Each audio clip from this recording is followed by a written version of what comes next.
kabar anak-anakku semua? Semoga hari ini pada sehat dan selalu semangat dalam mengikuti pembelajaran kita. Baik anak-anakku semua, kita akan melanjutkan kembali pembelajaran SKI kita dengan materi bukti-bukti kerasulan Nabi Muhammad SAW. Namun sebelum kita melanjutkan materi kita akan membahas terlebih dahulu hal-hal yang berkaitan dengan peristiwa menjelang kerasulan Nabi Muhammad SAW.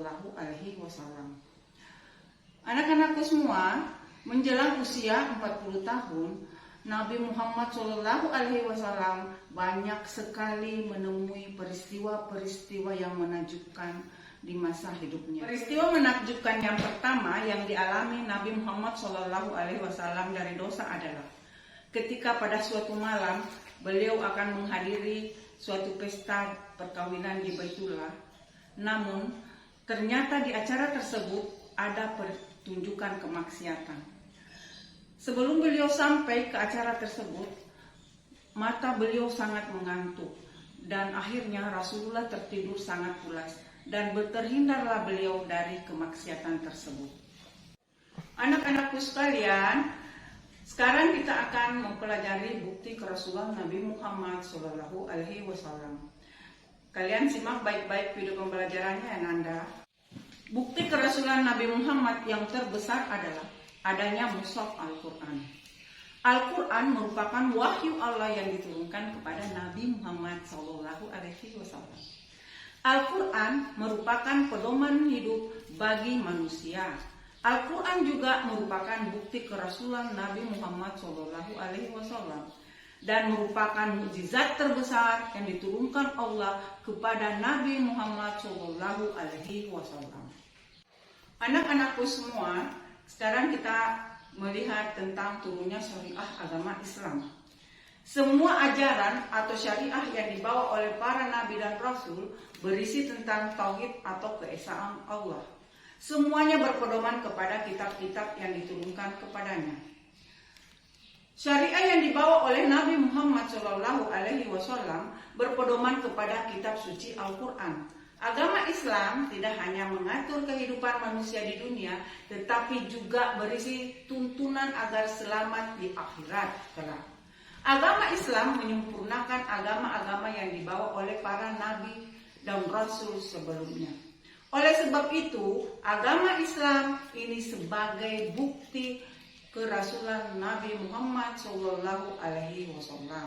Peristiwa menakjubkan yang kedua yang dialami oleh beliau adalah sering didatangi mimpi-mimpi kebenaran atau ar-ra'yu as-sadiqah. Dalam mimpinya, beliau ditunjukkan peristiwa yang telah terjadi sebelumnya dan peristiwa-peristiwa yang akan terjadi di masa depan. Mimpi-mimpi tersebut seakan terjadi dalam kehidupan nyata. Peristiwa menakjubkan yang ketiga yang dialami Rasulullah SAW adalah sering pergi mengasingkan diri atau ukslah dan tafakur di Gua Hira. Nabi Muhammad sering mengasingkan diri untuk merenung dengan sungguh-sungguh dan tafakur memikirkan jalan keluar agar kaumnya selamat di dunia dan akhirat dan tidak lagi menyembah berhala. Selanjutnya kita melihat tentang keberadaan Ka'bah sebagai kiblat sholat bagi umat Islam. Sebelum Islam datang, Ka'bah belum dijadikan arah kiblat sholat. Arah kiblat sholat masih menuju ke arah Masjid Al-Aqsa di Palestina. Setelah Nabi Muhammad diangkat menjadi nabi, Allah memerintahkan Nabi Muhammad mengubah arah kiblat sholat di kota Mekah Al-Mukarramah. Keberadaan kota Madinah sebagai pusat dakwah dan kepemimpinan Nabi Muhammad SAW. Ketika Nabi Muhammad hijrah ke kota Madinah, beliau menyebarkan agama Islam dengan cara berdakwah. Berkat dukungan dari para sahabat, kaum muhajirin dan ansar, agama Islam berkembang sangat cepat. Madinah juga dijadikan pusat pemerintahan Nabi Muhammad. Beliau memimpin Madinah selama 10 tahun. Di bawah kepemimpinan Nabi Muhammad SAW, kehidupan masyarakat menjadi makmur, sejahtera, bersih, aman dan damai. Dan selama beliau memimpin, agama Islam mencapai masa kejayaannya. Dengan kemajuan Islam di Madinah ini, hingga Madinah disebut dengan Madinah Munawwarah, artinya kota yang bercahaya. Anak-anakku semua, kalian sudah menyimak penjelasan tentang bukti-bukti kerasulan Nabi Muhammad SAW dan peristiwa-peristiwa yang menakjubkan yang dialami beliau sebelum menjadi Rasulullah. Alhamdulillah, pembelajaran kita cukupkan sampai di sini. Tetap semangat belajar dan assalamualaikum warahmatullahi wabarakatuh.